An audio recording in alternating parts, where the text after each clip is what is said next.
I think everyone will agree that in the 21st century, many people are facing the consequences of technological progress.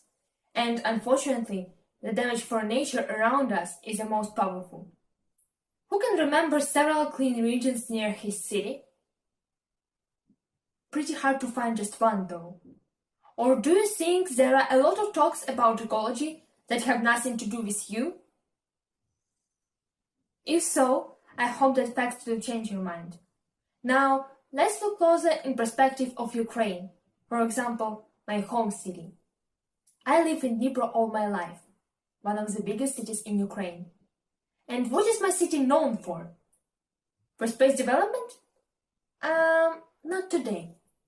For different factories in heavy industry? Yes, but no. And what if I say that in times before our era, my region was famous not for different factories and plants, but for beautiful nature, dense forests, and outstanding views from cliffs, the ancient stone heart of the earth? Will you believe me if I tell you that these things have turned to this during less than 1 century due to humans' actions, and nowadays the ecological consequences, such as plants and animals fading, are pretty serious? And the worst part is that every region in Ukraine can experience the same thing in the nearest future, or is experiencing it right now. So what is the main cause of these problems, and how can common people help here?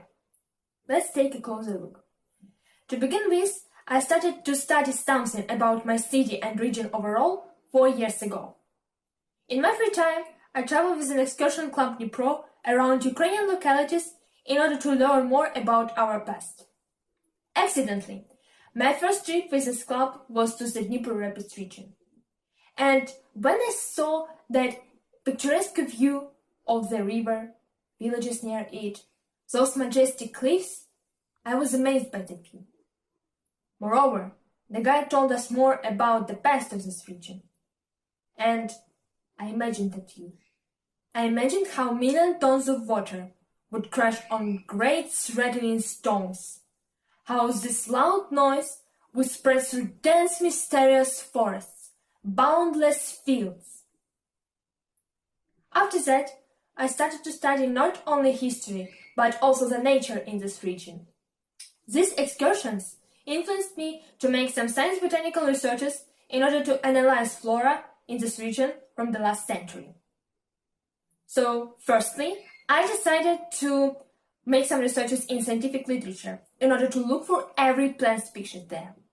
Just imagine making science researches and reading books from the previous century in order to learn more about the floristic development in my region. It was a little bit hard, but still, I did it. Then I decided to find some plant examples in order to match my researches from the literature with the practical experience. So I decided to travel across my region and picked up some plants. As I did my research in the summer, I was amazed to find some species that couldn't handle the heat. Then I formed them into herbarium, where you can find different rare or some ordinary plant species. As I didn't have much possibilities and opportunities to travel across the whole Dnipro Rapids region, I decided to fulfill my research with some photos from the excursion. Then I matched the results from both works. So, what did I get in the end?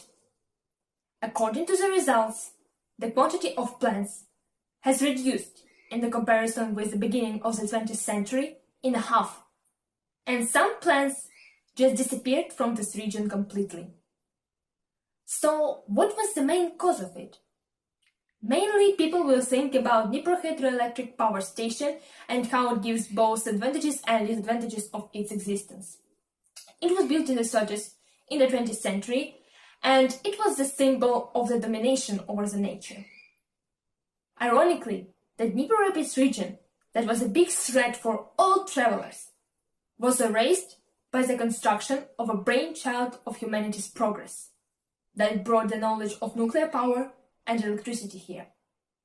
So, what is the problem with this construction? One of the mainest problems is that due to this, many territories in Dnipropetrovsk and Zaporizhzhia regions were flooded. Many people left their homeland and migrated to another countries. But not only the home of thousands of people were flooded, but the inhabitation of plants too. And nowadays, due to the coarse asphyxity of the Dnipro, the river is filled with the water plants annually. So, can the polluted water be the main cause of the plant's disappearance? It is true and a half. Flooded territory has an effect on the plant's population, but the main damage is caused to people.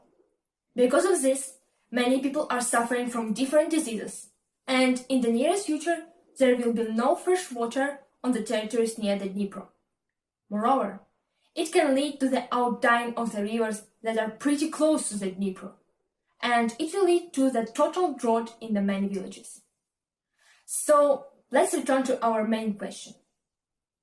If the main guilt of these ecological consequences are not on our ancestors that didn't count all outcomes of their invent, what is the main cause of it? I think deeply in your mind, we all know the answer. It is you. Yes, it was you who didn't do anything when someone picked up that beautiful flower that is actually rare in your region. It was you who didn't do anything when someone cut down the forests that are ancient in your region. It was you who silently watched how someone built up the quarry and destroyed 1,000 kilometers of beautiful landscapes. It was you, yes, only you, who didn't do anything when someone built something mysterious on a reserved territory that is against the law. And finally, it was you who believed that another person, or maybe someone in the government, will do something instead of you. So do you understand right now that it is not only the problem of my region and my city overall? Let's look at these pictures. And now you are still telling me that only fumes from factories and leftovers from heavy industry can affect on our nature? I think this slide shows you the opposite. And do you understand what problem we will have in the nearest future? Now, let's think of one thing. What will you leave for your future generations? A city without plants? Regions without fresh water? Or maybe a desert with garbage mountains? I think it is not what would you like to be remembered for. So, how can we change this situation? I think many people will say something trivial like put their garbage in the bin or recycle some non-eco-friendly things, and etc. But what can you do more? You can travel across problematic regions and hear the opinion of specialists. You can meet different people and find more influential one. Moreover, young people can write science researches and try to find a solution with like-minded people.